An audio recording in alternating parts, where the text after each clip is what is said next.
చేసిన ఉపకారం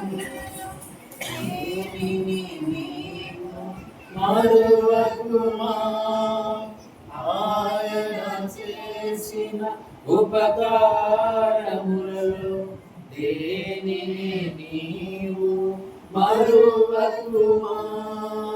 సన్నుతించుము, స్తుతించుము, కీర్తనించుము, సన్నుతించుము, స్తుతించుము,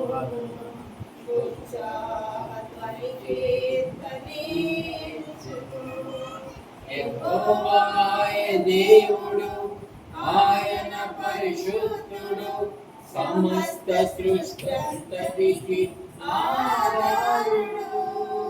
యెహోవాయే దేవుడు, ఆయన పరిశుద్ధుడు, సమస్త సృష్టి ఆధారుడు.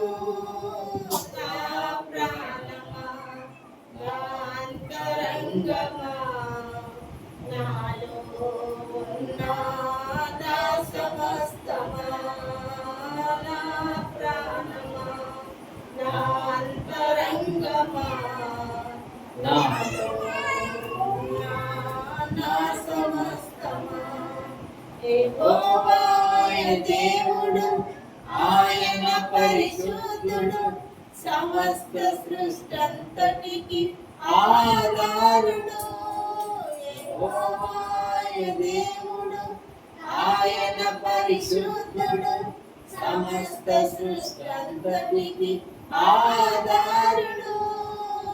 నా ప్రాణమా, నా అంతరంగమా, నాలో ఉన్న నా సమస్తమా, నా అంతరంగమా, నాలో ఉన్న నా సమస్తమా.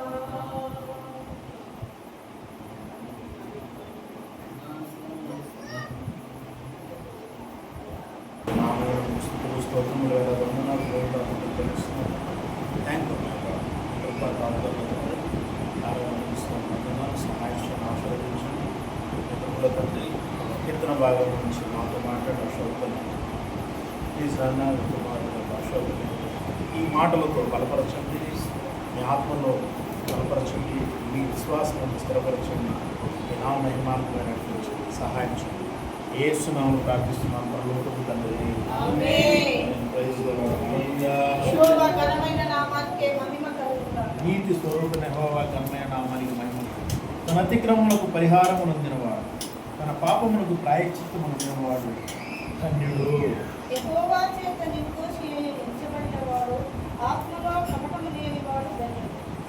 నేను మౌనినై ఉండగా దినమంతయులను చేసిన ఆర్తధ్వని వలన నా ఎముకలు క్షీణించి నీ చేయి నా మీద బరువుగా ఉండెను, నా సారము వేసవి కాలమున ఎండినట్టాయెను. నా దోషమును కప్పుకొనక నీ ఎదుట నా పాపమును ఒప్పుకుంటే, యెహోవా సన్నిధి నా అతిక్రమములు ఒప్పుకొందుననుకుంటే, నీవు నా పాప దోషమును పరిహరించి ఉన్నావు. కావున నీ దర్శన కాలమందు భక్తి గల వారందరూ నిన్ను ప్రార్థన చేయుదురు.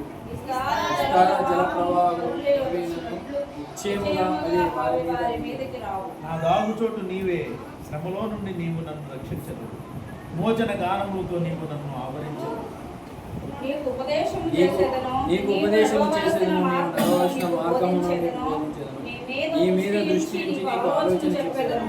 బుద్ధి జ్ఞానము లేని గుర్రము వలనైనను కంచెరగాడిద వలనైనను మీరు ఉండకు. అవి నీ దగ్గరకు తేబడినట్లు వాటి నోరు వారుతోనూ కళ్ళెంతోనూ బిగింపవలెను. యెహోవాయందు నమ్మిక ఉంచు వానిని కృప ఆవరించుచున్నది. నీతిమంతులారా యెహోవాను బట్టి సంతోషించుడి, యథార్థ హృదయులారా మీరందరూ ఆనందగానం చేయండి.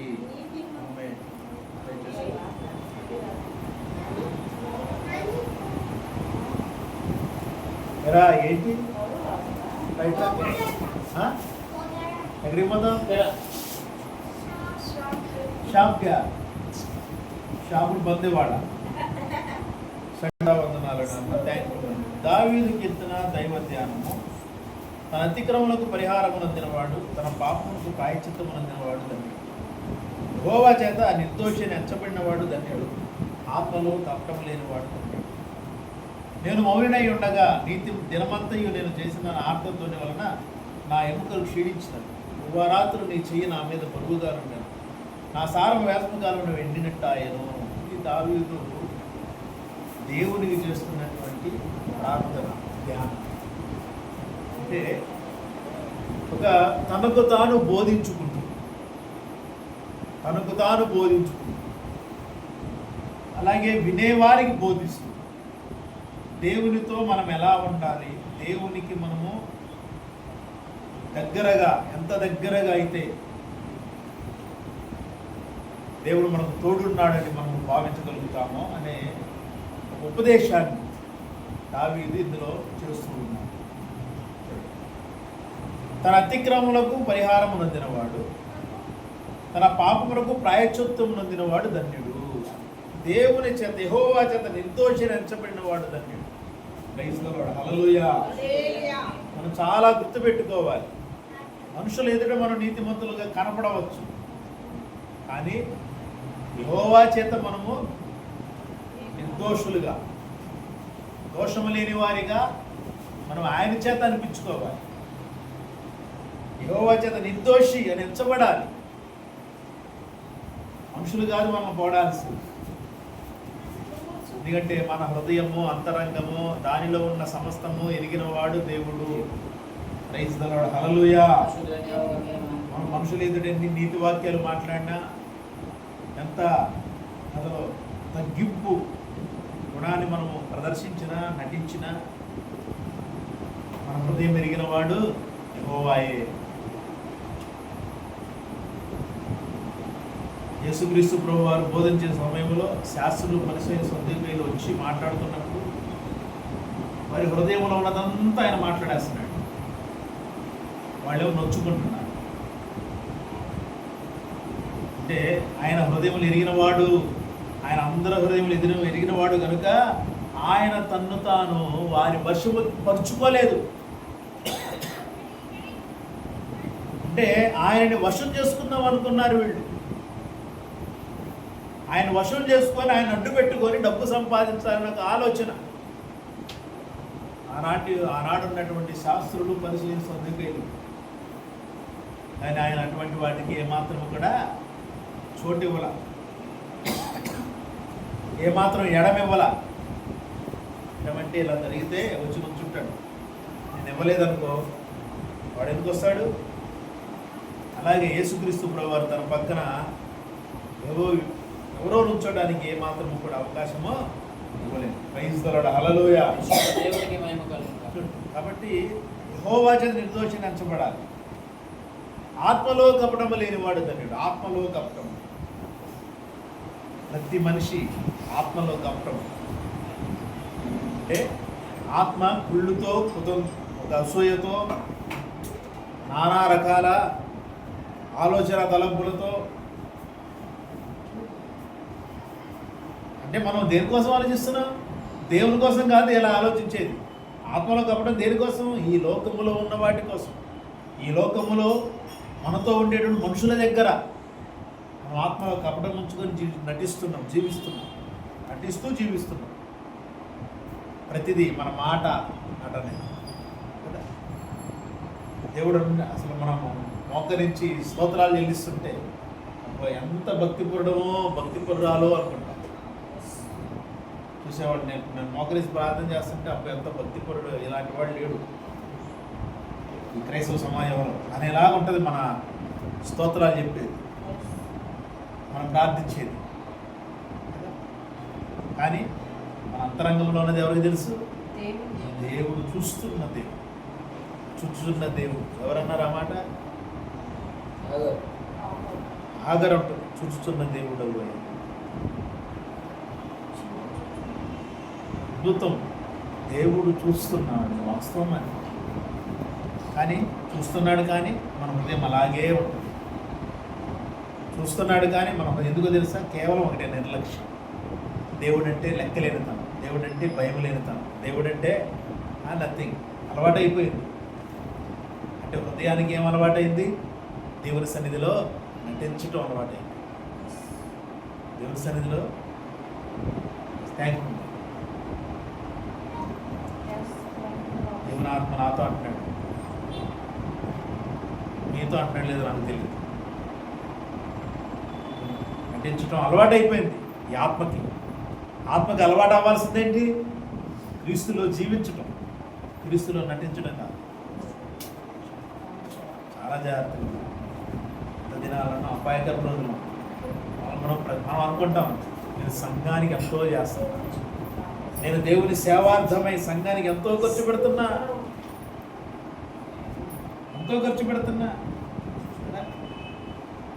చాలా జాగ్రత్తగా ఉండాలి. 4 గోళ్ళకు కాదు నువ్వు ఖర్చు పెట్టాల్సింది, 4 గోళ్ళకు కాదు మనం ఖర్చు పెట్టేది, అలంకరణ కోసం కాదు. అఫ్కోర్స్ 4 గోళ్ళు ఏమవుతాయి? బూడిదైపోతాయి రాబోయే రోజులు. కష్టపడలేదు, ఏం లేదు, అనుకున్నాం ఏమైపోతుంది? బూడిదైపోతుంది. దానివల్ల ప్రశాంతత లేదు, ఏమి లేదు, ఉపయోగం లేదు. ఉంది అని చెప్పుకోవడానికి లోకంలో తప్ప నథింగ్. మరి మన హృదయాన్ని పాడు చేసుకొని మనకేదో ఉందని చెప్పుకోవడానికి మనము హృదయాన్ని, దేవుడిచ్చిన హృదయాన్ని, దేవుడిచ్చిన ఆత్మని, దేవుడిచ్చిన శక్తిని, దేవుడిచ్చిన వాక్యాలని మనం పక్కన పెట్టేసి మనకు ఉంది అని చెప్పుకోవడానికి మనం ఏదో తెచ్చుకున్నాం, తీసుకున్నాం. ఎందుకు? ఉపయోగం లేదు, మనశ్శాంతి లేదు. ఆ పరిస్థితి చూడండి. చివరికి అది ఉంటుందా? బూడిదైపోద్ది. అగ్ని చేత ఆయన వచ్చినప్పుడు అగ్నితో మొత్తం కాల్చబడింది, ఆకాశాలే కాల్చబడిపోతాయి. ఇంకిదే ఎక్కడ భూమి కాల్చబడింది, భూమి మీద ఉన్నాయని కాల్చబడవు. అంటే మనము ఆత్మలో కప్పడం లేకుండా, ఆత్మలో మనము చాలా జాగ్రత్త, అంటే మలినమేమీ లేకుండా, చిన్న అబద్ధం కూడా లేకుండా, చిన్న అవినీతి కూడా లేకుండా, అసలు ఏమాత్రం వాటికి చోటు లేకుండా మనం ఆయన ఎదుట నిర్మలంగా నిలబడాలి కదా. దానికోసం మనం తాపత్రయపడాలి. భర్త చెప్పాడని, భార్య చెప్పిందని, పిల్లలు కోరుకుంటున్నారని మనం ఏదేదో మనం చేసుకుంటూ వెళ్తాం. దానివల్ల ఏమాత్రమో ఉపయోగం లేదు. ముఖ్యంగా మనశ్శాంతి కోల్పోతాం. మనశ్శాంతి కోల్పోతే దేవుని ఆత్మకు, దేవుని వాక్యానికి హృదయంలో చోటు. ఎస్, ఈరోజు బయటికి వెళ్తే ఎంత వస్తాయి? ఈరోజు నేను రేపు వేరే ఉద్యోగం మానితే దాని మీద ఎంత వస్తుంది? ఇక్కడ నాకు ఎంత వస్తుంది? రేపు ఉద్యోగం మారితే ఎంత వస్తుంది? అంటే ఇదే ఆలోచనలు, ఇదే తలంపు. నా భర్త ఎంత సంపాదిస్తున్నాడు, నా భార్య ఎంత సంపాదిస్తుంది, నా పిల్లలు ఎంత సంపాదిస్తున్నారు, ఇవన్నీ సంపాదనలు. ఆత్మలో మరి కప్పం కాకపోతే ఇంకేముంది మనకి? దేవుని వాక్యాన్ని చోటేది. చాలా జాగ్రత్త ఉండాలి. అంత్య దినాల్లో అపాయకరం రోజుల్లో మనం చూడండి. కీర్తన గారు మాట్లాడిన వాటిని మామూలుగా తీసుకోవడానికి వీలు లేదు. ఇది చాలా జాగ్రత్తగా మనము మౌనై ఉండగా దినమంతా నేను చేసిన ఆర్తదల వల్ల నా ఎముకలు క్షీణించినాను. దివారాత్రులు నీ చెయ్యి నా మీద బరువుగా ఉన్నాను, నా సారం వేసంగా ఏంటంటే చూడండి, దేవుని చెయ్యి ఆయన మీద బరువుగా ఉందంట. ఎందుకుంటుంది బరువుగా? మన హృదయము లోకముతోనూ ఇతరత్ర ఆశలతోనూ మన హృదయం బరువెక్కితే అప్పుడు మన సారం వేసవకాలం నిన్నట్టు అయ్యింది. ఏమాత్రము కూడా మనకు జీవం ఉండదు. హృదయం పాపముతో బరువుగా ఉంది. హృదయంలో దేవుని వ్యతిరేకమైనటువంటి ఆలోచన తలంపులు భారం అనేది ఉంటే దేవుని హస్తం ఎప్పుడు మనిషి మీద భారంగా ఉండదు అని అన్నాడు. ఆయన హస్తము మన మీద ఉంటే ఆశీర్వాదమే. క్రైస్తవుడు హల్లెలూయా. మన హృదయము ఆశీర్వదించబడిన విధంగా ఉంటే ఆయన హస్తం మనకు ఆశీర్వాదకరంగా ఉంది. అదే మన హృదయము భారంగా ఉంటే మనకు ఆయన హస్తం ఎలా అనిపిస్తుంది? భారంగా అనిపిస్తుంది. దేవుడు ఎందుకు ఇలా చేశాడు అనుకుంటాం, ఎందుకు నన్ను ఇలా పరీక్షిస్తున్నాడు అంటాం, దేవుడు నన్ను వదిలిపెట్టాడు అంటాం. ఏంలా అది ఆయన భావన మాత్రమే. అందుకని అక్కడ ఏమంటాడు? ఆత్మలో తప్పడం లేనివాడంటే ఆయన హృదయంలో అలా ఉందేమో అందుకని దేవుని చేత నిర్దోషించబడాలని కోరుకుంటాడు. ఇవన్నీ అలా ఉంచుకొని అలా మాట్లాడుతున్నాడు. ఆయన హస్తము నా మీద భారంగా ఉంది. తర్వాత ఏమంటాడు, నా దోషమును ఒప్పుకొనగా నీ ఎదుట నా పాపం ఒప్పుకుంటుంది, యెహోవా సన్నిధిని నా అతిక్రమం ఒప్పుకుందు నన్ను నిలుపుకుంటుంది, నీవు నా పాప దోషమును పరిహరించి ఉన్నావు. Praise the lord, hallelujah. Realize అయ్యాడు. ఇది రియలైజేషన్. ఏది మనకుందా? మనకు రియలైజేషన్ రాకపోతే హృదయం కఠినమైపోతుంది అనుకుంటున్నాడు.